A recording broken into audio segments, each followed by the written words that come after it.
The Morrison government made a mistake by banning Australians from returning from India. I know it is a move that will be publicly popular. I think maybe some people may not have followed all the detail of that one. You know, for example, the UK, the US, they all banned people flying from India, but they did allow their citizens to return home. The difference with Australia was that we said Australians in India couldn't return here as well. And the fundamental principle that you articulated there is correct. You cannot pull up the drawbridge on your own citizens. And the fines and the jail time, well, they were just absolutely extreme. We owe a duty of care to Australians wherever they may be in the world. That is the basis of our common citizenship. It's the essence of what makes us Australian. Thankfully, the Morrison government, I think, has realised they made a mistake on this one. Today, the PM announced that the travel ban from India will not be extended beyond May 15th for Australians, and repatriation flights will begin as soon as the ban finishes. That is what you call the quiet backpedalling from the government. And look, credit to them, they made a mistake, they're now doing the right thing. But perhaps more substantively, the India controversy has highlighted some serious shortcomings in the federal government's response to COVID-19. The Australian government should have set up large-scale quarantine centres in every single state, thus fulfilling their duty under the Australian Constitution. Every state in Australia should have a facility, an outdoor regional facility, like the one that exists at Howard Springs in the Northern Territory. The deficiencies of hotel quarantine have been evident for a long time, but the Morrison government has not stepped up to the plate. If they had, then Australians would be far more supportive of the idea of stranded Aussies returning home. The second thing is that the vaccine rollout is still proceeding far too slowly. This week, Australia passed the milestone of administering 2 million doses, but that is still well short of the initial targets.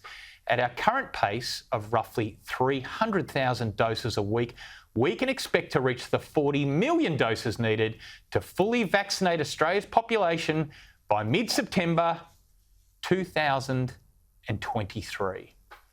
So how do you feel about that, Rita? Full vaccination by 2023. You know everything that follows once we're fully vaccinated. I don't believe that projection. That can't be accurate. Because you look at the last million we did that significantly quicker time, thank God, than the first million. I just don't believe that we're going to have to wait till September 2023. That's not been the experience elsewhere around the world, and I just can't see that being the experience here when we're a country that's probably got the world's lowest resistance to COVID. We shut down with a couple of cases, so I just can't see that happening. But surely you agree that they've got to go more quickly. So my understanding is it's about 300,000 jabs a week.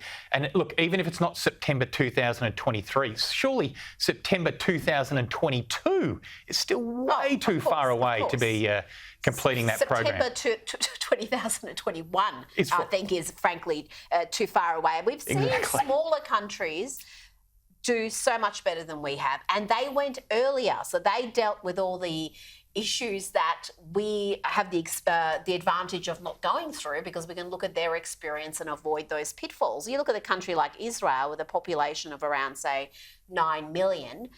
They were vaccinating at their height 200,000 a day. So when you talk about 300,000 a week here, that really just shows you it's not the pace that we need if we're serious about ramping this up and reopening the country.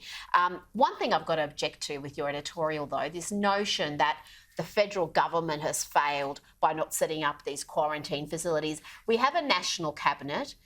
The states said they wanted to run their own hotel quarantine. Each one has their methods, as we saw with Victoria with their ridiculous private security guards, which went entirely pear-shaped. So this is what the states wanted and signed up to. And now they're saying, well, no, it's too hard. And we have, I reject this notion that hotel quarantine has been an utter failure.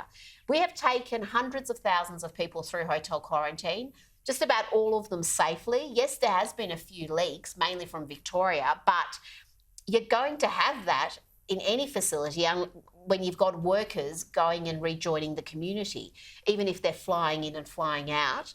And I just think we've got to stop talking down hotel quarantine. It's actually worked very well. The only problem is we don't have enough places. Only New South Wales is really pulling its weight.